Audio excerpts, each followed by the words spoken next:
Okay, so maganiza za kuti kodi izochitika ku Iran izi zondipanga affect bwanji. Then maganiza ku Malawi, we don't import or we don't make crude oil, right? Sitimachosa crude oil from under the ground. So we have to buy petrol, diesel separate. Akati wabwera malita zimakuti makauti into refined already. So it's good to understand this. Just an say what I'm about to say. Kuti Malawi malandira petrol, diesel, chanchan, silandira crude oil, you know. Because crude oil ku physics kujetna kuzira ku school. Nankaina kuti akakumba pansi chi phalaphala chicha. Nchimakhala chi phalaphala. Ndi chi phalaphala chicha akachipanga heat up.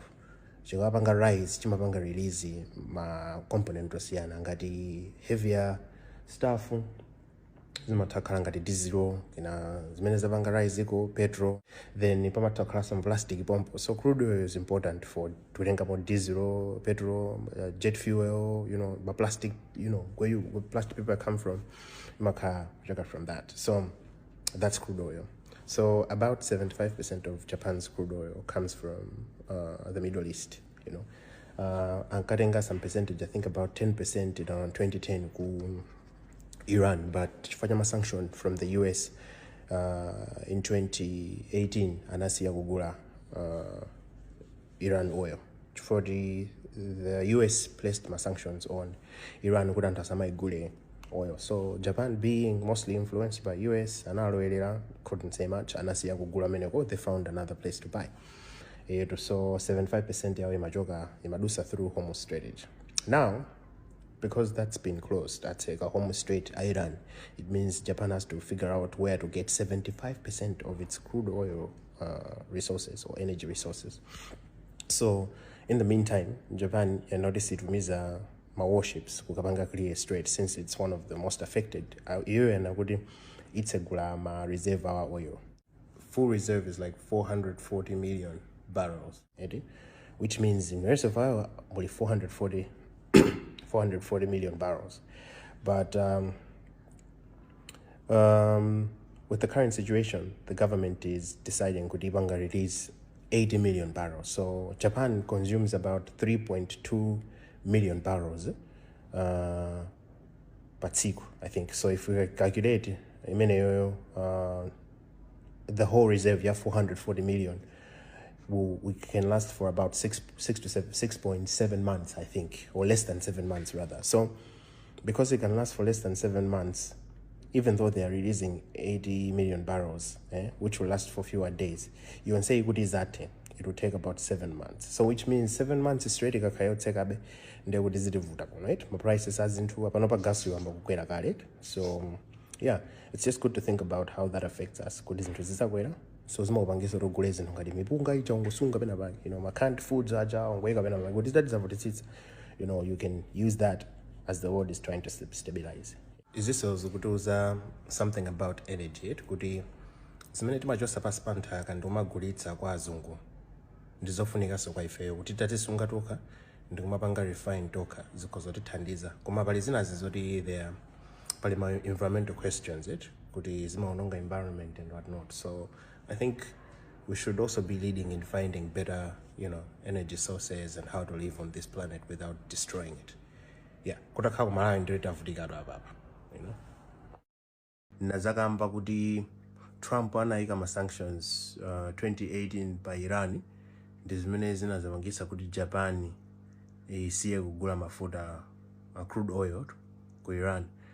So kupanga cancel ujeni kuika ma sanctions on Iran 2018 kukhuza naso ndi nkhondo yayichitika pano paye chifukwa chona kuti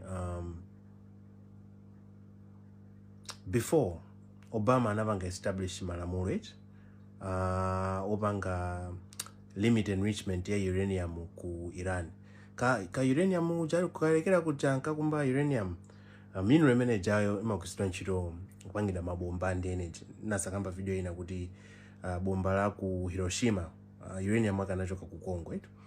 So Iran ndi mamai nawo a uranium, koma of course imagula so uranium maiko ina ngati inagulako uranium choko South Africa, you know, ku Russia ndi maiko ina kuti sadziwike sinakapanga mwanse komano anazazindikira. So kati uranium enrichment mu uranium muja makhala uranium imene amapanga bomba amakhala mozi kandi 0.03% or 0.3% or somewhere there about. Kwamakhala ochepa mu chimwala chije.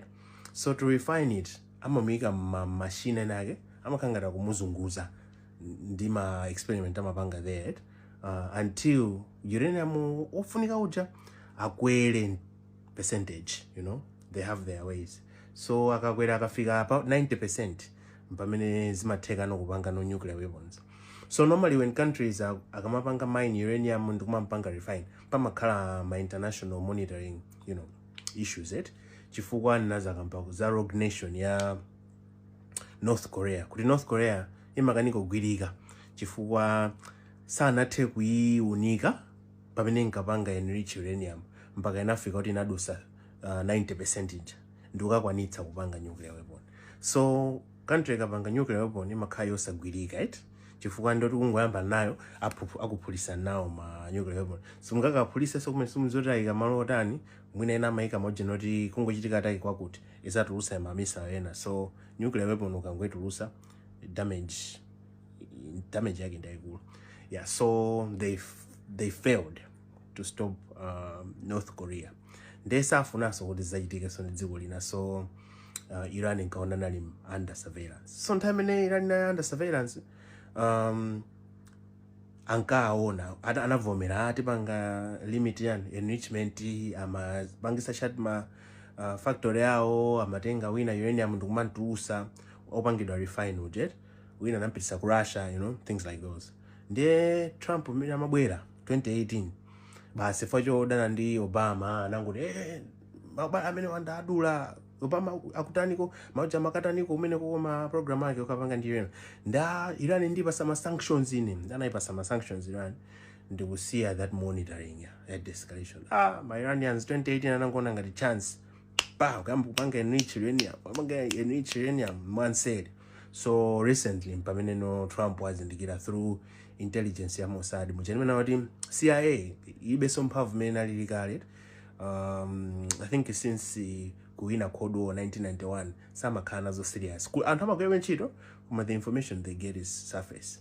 So Mossad ndimene ndi intel eneno akulu fanziri kupanga nuclear weapon ndemukapusa ili populapo tonse apa tikhala, you know, manja mwake because ndikufotokozana video yana kuti nkhondo zonsezi ndi pakati pa Kristu ndi Asilamu.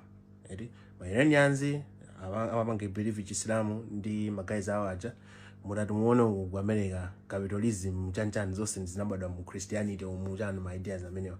If you think about amanga promoting ngati capitalism and stuff, they push forth my ideas you know, Christianity and so on. So yeah, that's what's happening.